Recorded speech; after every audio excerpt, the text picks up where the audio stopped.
G'day guys, welcome back. My name is Wildkard. Thank you for being here and watching my content. I do appreciate it. And yes, thank you for winning this game, Fiji. I honestly was sweating at halftime. I thought Georgia was gonna come out and win this match, and Fiji was gonna choke. And under so much pressure going into this match, expected to win. Man, that was close. It came down to the wire right at the end, and boy, I am glad that I don't have to somehow watch the Wallabies randomly make it into the quarterfinals after the atrocity I witnessed against Wales, and then watch another atrocity against England. I really don't want to see that. So thank you, Fiji, from the bottom of my heart that you won this match. It's not all out of the woods yet, unfortunately. The Wallabies can still win with a bonus point against Portugal, and depends on the point difference. Fiji probably have to win in next week against Portugal with like a bonus point. Loss is not enough. They still have to win next week to completely make out of the pool. But yeah, I'm just glad that you win this. You've got your foot out of this one, and man, that was just way too close. I mean, the it kind of reminded me of two things, right? One, Fijian was choking in the first half. It was like watching a golfer trying to smack the ball way too hard every time. And then the fact that you're smacking it too hard, you're losing control of your technique, and you're just actually getting less out of your hits than if you would just to dial that back a little bit and then just take it nice and easy and focus on your technique, right? That's what it was happening, and this was also a very it's very difficult in situations like this. It's not just like it's amateur mistakes. The very top teams in the world in similar situations have suffered, choking under pressure like this before. One of the most memorable example was, the All Blacks in the France World Cup in 2007 against France in Cardiff, where everything was going super swimmingly good for New Zealand until they suddenly fell behind in the second half due to the Michalak try, and then they just literally didn't know what to do, and everybody they're pushing they just start pushing their passes where they shouldn't be pushing. They're trying for things that should be trying. They're going for drop goals, something that they don't normally do, and then they end up losing that match against France. And that was similar to what I saw today. Excuse me. Oh, I feel like sneezing. Sorry. So that was very similar to what kind of we were witnessing today with Fiji. Just that that pressure starting to build. Even Richie McCaw, the greatest of all time, after the match losing to France, talked about how the mental aspect of the game is so important, because it's not just about skill. It's about mentally prepare themselves for those situations, for those high pressure situations. And you're really like learning how to control your thoughts, like what you think about, how you control yourself, how to carry on yourself, trusting the process, and then getting yourself out of that hole. And Fiji did really well after halftime to dig themselves out of the hole. It's really easy for Fiji, 9 points down at halftime, to continue that trajectory and lose the game by 20 points, very easily, right? And they managed themselves. They collected them. They went to this is kind of credit to the coaching as well. They went back to their process, and they found themselves slowly but surely dug themselves out of the hole, and actually won the game. So the first half was very very bad for Fiji. I think there was five lineouts. Almost every lineout was lost to Fiji. Overthrow, not straight, just unforced errors for their own lineouts. There was a lot of knock-ons, handling errors for the Fijians throughout the whole game. And then the one thing that did work for Fiji was the brutal dominant tackles throughout the game, and really belted the Georgians, and really made that pretty much made sure that the Georgians wasn't able to score any tries, only can take penalties. For the Georgians, they had a couple interesting strategies this game. One, they tried to use the set piece to wear down the Fijians, something that first tier one nations teams has found a lot of success in the past, just wearing down the Fijian speed with that lineouts, with the set piece, with the scrummaging. Georgia's trying to do that, but Fiji has just really shown the improvements over the last couple of years or so. Not letting that scrummaging, not letting the set piece. They defend a number of really tight scrummaging right in front of their own goal line and holding themselves out from a try in the second half. And in fact, during a yellow card period as well. So it was really well done for Fiji to hold that on. And also, the Georgia had this the strategy where they would bomb a high ball from inside their own half into just outside the 22 where Semi Randrandra was standing. Seemed that they should have targeted him a little bit. Felt like maybe because of the drop ball in the first round against Wales, maybe Georgia felt like he might be a little bit iffy under the high ball, so they definitely targeted him a little bit with that. But Rajendra was able to handle that quite well, and it was really a strategy that didn't pay off for Georgians, but they definitely tried that move. And right at the end as well, Georgia almost clutches the win. There was another yellow card against Fiji for a high shot. I was really, Fiji could have probably given. The hits were so brutal. I was actually worried there might be a red card for Fiji, like by sheer accident for how hard they were hitting the players. But luckily, there was just one yellow card due to a high shot right at the end. There was one yellow card due to a very unfortunate deliberate knock on. I thought that was a bit harsh call. Semir Rajendra, I thought it was a harsh call, but there was a deliberate knock on by the referee. We saw something similar happen to Curly Beale against Wales, where he was going for a tackle, and then his wrapping arm, one of his wrapping arm hit the ball, and that was yellow card against Curly Beale in a situation where Wales was So I'm actually okay with that. It's not. I think it's something that we've seen in the past. It's not outrageous for that to be a yellow card. And then right at the end, the Georgia had like 30 seconds left with the penalty. They kicked the penalty goal with about 15 seconds left, which means there was a kickoff. And then Georgia just threw the kitchen sink at it. Haymaker move. There was ball kick behind. There was a little breakdown on the sideline. There was ball kick behind. The full chase was on. I thought if Georgia just held on to the ball and built more pressure, would have probably yielded a better result, but they just rolled the dice at the end. The Fijian player got there first, kicked the ball out, but it was close. Everybody was cramping. I really felt if Georgia just didn't kick that ball away and just held on to it, could have probably applied a bit more pressure there. But man, that was absolute haymaker move by Georgia, and man, I think everybody in Fiji, had a massive sigh of relief when that ball was kicked out. For the very, very well earned win over Georgia this match. So some interesting match stats come out of this game. 495 run minutes for Fiji, 480 for Georgia, so it's not far behind. The Fijians was controlling the ball. The goal kicking wasn't that great. We'll talk about that in a second. Defenders beaten. The Georgians actually had more defenders beaten, especially in the first half. The Fijians were rushing their attack a bit. So yes, you want quick ball, but there was times literally the Fijians' own players was like obstructing their own play because they're trying to get back in line, and the quick ball was coming too fast for their own team to set their own line. So like just rushing way too much. Like I said, it's like watching a golf player trying to rush every hit and trying to hit it as hard as they can. And it's just not really working out for them. So they're literally tripping over their own bull laces in those situations there. Turnovers conceded 21 against Fiji. Again, a lot of these were just handling errors, unforced errors. And just their own really pushing that pop pass a little bit too much. Rushing that ball, like I said, almost obstructing their own plays at times. It was just like really hurted themselves quite a lot. Like under the pressure of must win matches. Sorry, excuse me. So with that being said, the tackle count 108 for Fijians, 28 missed tackles. There was so many dominant tackles in this game. That's probably the only thing that kept the Fijians in the game. 197 tackles for Georgians, only 17 missed tackles. That is world-class defense by the Georgians. Kicks in play, 21 for Fiji, 26 for Georgia. 4 out of 4 goal kicking with 1 drop goal.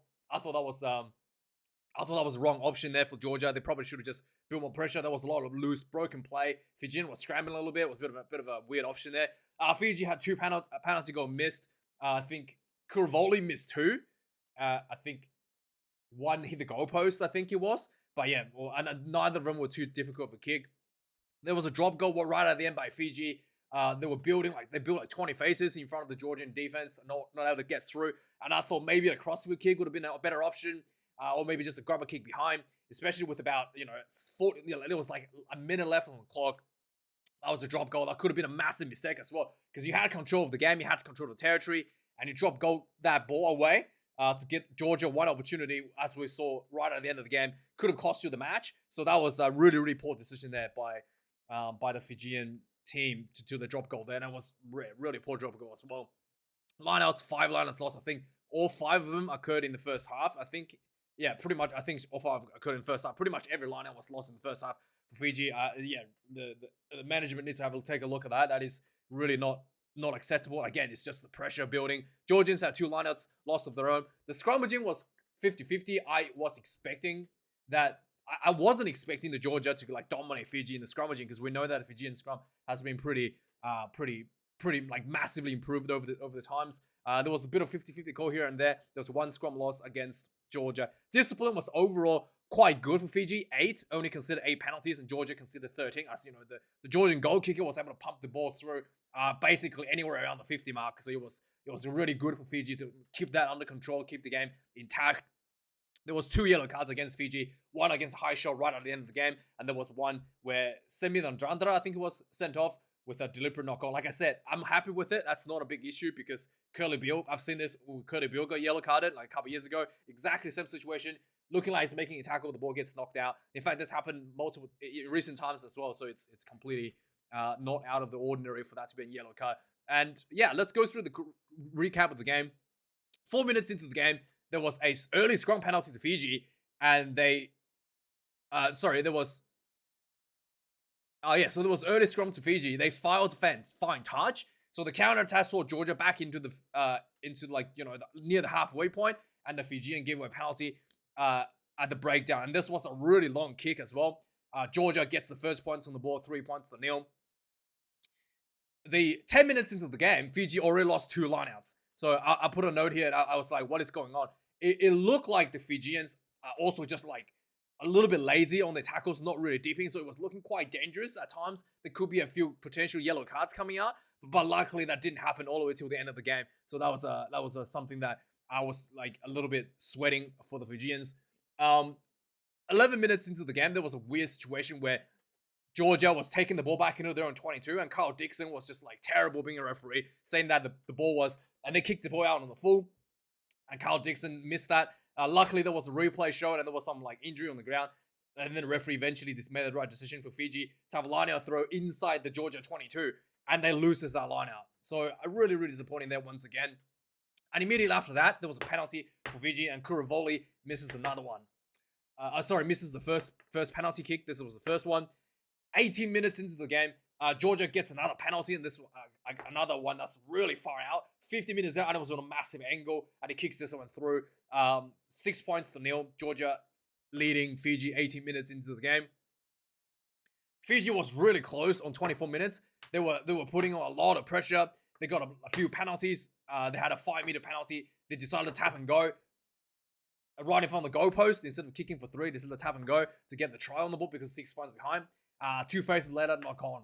Yeah, really painful to watch there. 28 minutes into the game, there was another line-out loss against Fiji. 25 meters out, in just, very close, very dangerous situation, very good opportunity. The misses that again. 29 minutes into the game, Fiji gets caught offside, and this was just under 50. Georgia punches this one through, 9-0. 33 minutes into the game, another line-out not straight against Fiji. And it's just really exciting to see that the pressure is getting to the Fijians. Nothing's really working. The kicking game was looking not that great either. There was a lot of kicking just down the field, unpressured for both teams. But Fiji under the gun is really looking like they're struggling quite a bit there. The Georgia had a really good opportunity in 37 minutes into the game to score a try. There was a lot of breakdown. There was a little breakdown with a bit of kicking back and forward, and eventually Georgia found themselves inside the Fiji 22, and then the Fijians was just scrambling for defense under the pump. It looked like a penalty was going to give out, or maybe even a try. Maybe something's going to happen, something's going to break. Georgia decides to go for a drop goal. Provided that it was a good, it was in a good position for a drop goal, but it was really poorly executed. And I thought they probably should have gone away for a penalty there. I would wait for that, but missed opportunity there just before that. So that could have been 3 points against Fiji there. So on the 39th minute, the Fijians finally made a break down the sideline. They linked themselves up, and then the player that made a break, I can't remember who he was. I think it might be one of the locks. Tries to basically was isolated by himself. The ball gets popped loose out of the ruck loose, and then Georgia kicks the ball down the other end, and there was a counter attack on. The ball gets scooped up by Georgians. There was a nice little interplay between the players, and then eventually it looked like this was a try for Georgia. There was a ball over the long ball out wide to the winger, completely free. He had about 5 meters to go, 10 minutes to go, runs in, and then referee Carl Dixon was right there on the spot and called it a forward pass. So that could have been literally that should have been a try. If it's completely Georgia's player running, overextending on the run there. He had no one anywhere near him. He didn't have to run so close to the gang line and get himself caught offside. Not offside, caught off forward pass. So that could have been a try before halftime. The halftime score is 9 points to 0. It could have been easily 14 points to 0, if not more. Like that was such an easy opportunity lost for Georgians. 41 minutes into the game, mid in the second half, things got worse for Fiji. Like I said, I think it was, who was it? I think it was Radrandra that got, it was, I think it was, anyway, I think it was Radrandra that got sent off with a yellow card. 41 minutes into the game. Let's have a look. We'll find out in a sec. Yeah, Simeon Radrandra gets a yellow card. Like I said, it's a tackle, and he got his hand on the ball. The referee deemed that there was a line break opportunity, and which is why he's issued a yellow card instead of just a penalty. So that was fair enough. So then, 55 minutes into the game, Georgia gets a scrum penalty. They, with a man advantage, they're putting so much pressure on the Fijian try line. They were 5 minutes short, gets another penalty, they go for another scrum. Another penalty, they go for another scrum.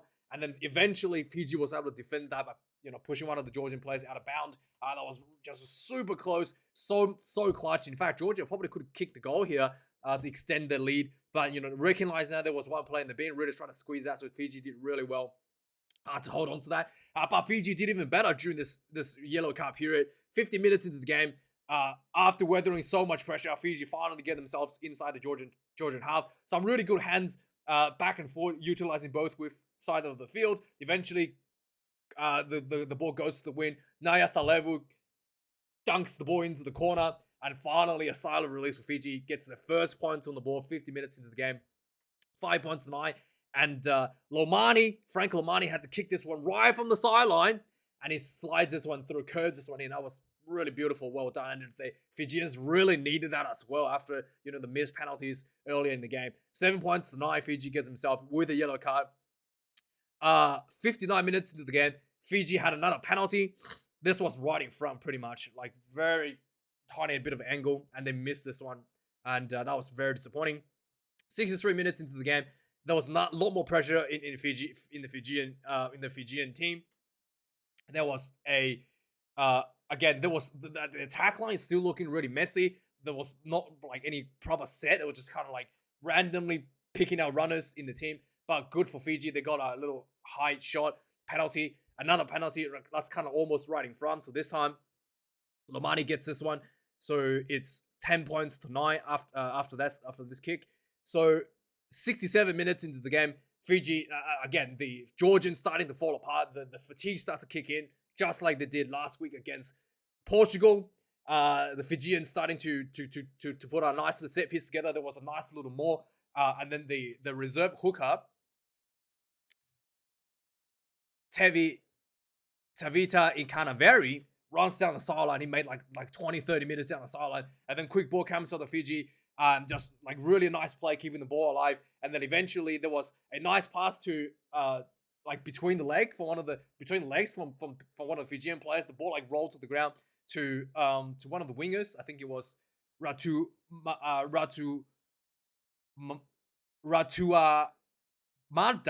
Tuamanda, who like ran through this little gap, and then he offloaded the ball to Hambosi, who goes in. Finally, and I had like a massive sigh of relief after this one. Finally goes in for that second try for Fiji, and then they get the conversion, 17 points to 9.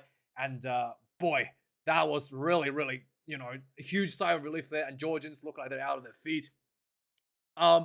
Georgia had more opportunities after this. There was a really good opportunity inside the Fijian 22 for a line out. Again, they had an opportunity for penalty. They went for the roll the dice for the line out. Double knock on, but Georgia was able to not convert that into a point. 78 minutes into the game, Fiji was very firmly in control, running the clock down, 20 phases. With about a minute left, somehow they decided to go for a drop goal. And I think this was Lomani who did the drop goal. And then they missed it. It was a really bad miss. But it's like, they should have just held on to the ball and round the clock down and then finished the game. But now they have given Georgia a sliver opportunity to fight back. So immediately from the 22 dropout, Georgia just did a little tap and recovered and start running the ball out of their own 22. Eventually, Georgia gets a penalty inside the Fijian, just inside the Fijian half, and there was a yellow card to Tui Suva for a high shot, and suddenly just looking really bad for Fiji. One play in the bin, everybody's looking exhausted. Georgia realizing there's like a minute left on the clock, they go for a quick penalty, which lands 17 points to 12 with about 15 seconds left. Fiji was forced to do a kickoff. So they do the kickoff. Georgia tried to run the ball back. They probably should have kept the ball, run a bit of patience. They had a little line break down the sideline into the halfway, and it was chipped behind, and there was a foot race. And then, one of the Fijian players got there first and kicked the ball dead. It was, everybody was cramping. It was so tight. Just, if that kick had gone a bit more for an angle, Georgians could have got that. If that just held on to the ball, who knows what could have happened. But man, that was close. And a massive breath of sigh of relief for the Fijians to finish the game 17 points to 12. Anyway, guys, thank you for watching the video. Like, comment, subscribe. I do appreciate you supporting my content. Special thanks to everybody who subscribed to my Patreon and channel membership, and then your donations. I do really appreciate that as well. And have a nice day, guys. I'll see you guys tomorrow for the South African game. And oh boy, hopefully nothing too crazy happens to the Wallabies game. And thanks for watching, guys. Have a good weekend. Cheers.